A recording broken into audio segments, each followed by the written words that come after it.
Sing, want die hemele sing. Goeiedag luisteraar, ek is Lambert Bosman en lees graag vir u 'n toneel in die troonsaal van die Lam. Ons lees Openbaring 5 vanaf vers 8 tot 10. En toe hy die boek neem, val die 4 lewende wesens en die 24 ouderlinge voor die Lam neer, elkeen met sieters en goue skale vol reukwerk wat die gebede van die heiliges is. Toe sing hulle 'n nuwe lied en sê: U is waardig om die boek te neem en sy seels oop te maak, want u is geslag en het vir ons God met u bloed gekoop uit elke stam en taal en volk en nasie, en het ons konings en priesters vir ons God gemaak, en ons sal as konings op die aarde heers. Musiek, sang, dit speel 'n enorme groot rol in ons lewens. Ons hoor van volksliedere, skoolliedere, ja, en selfs daarby die pragtige huwelikssluiting van man en vrou, is daar 'n dans. En daar's 'n lied in die agtergrond waarin man en vrou mekaar se oë kyk en dit 'n mens se hart laat roer, waar hulle so al om die musiek dans.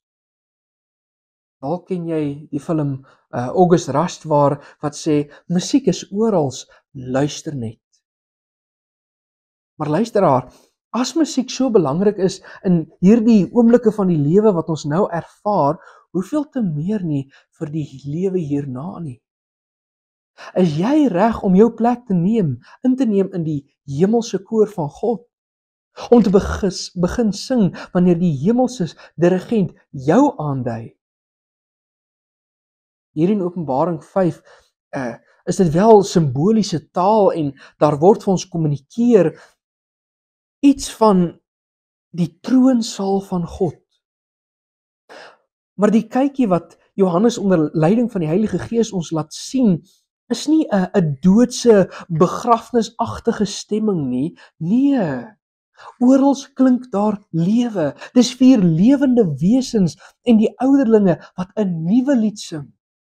Nie 'n ou afgesaagde, ou bekende lied nie. Nee, dis 'n nuwe lied oor nuwe dinge.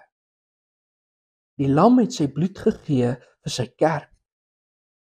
En onthou, die eerste hoorders van hierdie openbaring was maar klein worstelende gemeentes gewees. Hulle dalk by hulle self gedink, maar in hierdie groot wêreld van die Romeinse ryk is ons eintlik niks nie.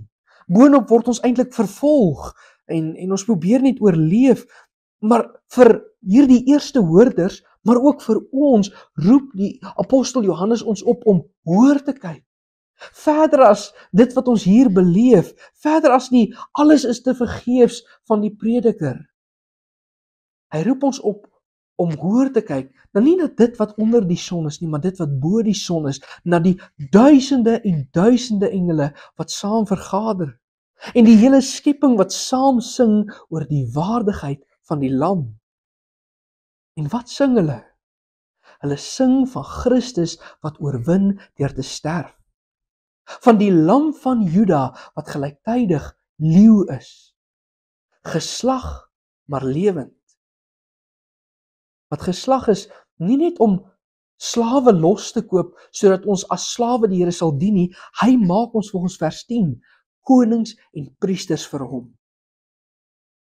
Luisteraar, as dit daardie troonsaal so 'n boeiende opgewondenheid opgesweep het om hierdie nuwe lied te sing, met elkeen sy sieter gereed, is die vraag: is jou sieter reg? Is jou stembande opgewarm om vir die Here te sing? Want wat jy sing, vertel van wat jy glo. Wat jy sing is besig om die waardigheid van die Lam, die leeu wat geslag is, te verkondig oor die wêreld heen. Kom ons bid saam. Here Jesus, Lam en leeu van God, U is alleen waardig. Ontvang ons lofsange, dring en dryf ons daartoe om ons hele lewe lank lofoffers aan U te bring. Onder leiding van die Heilige Gees, in die soete naam van Jesus bid ons dit. Amen.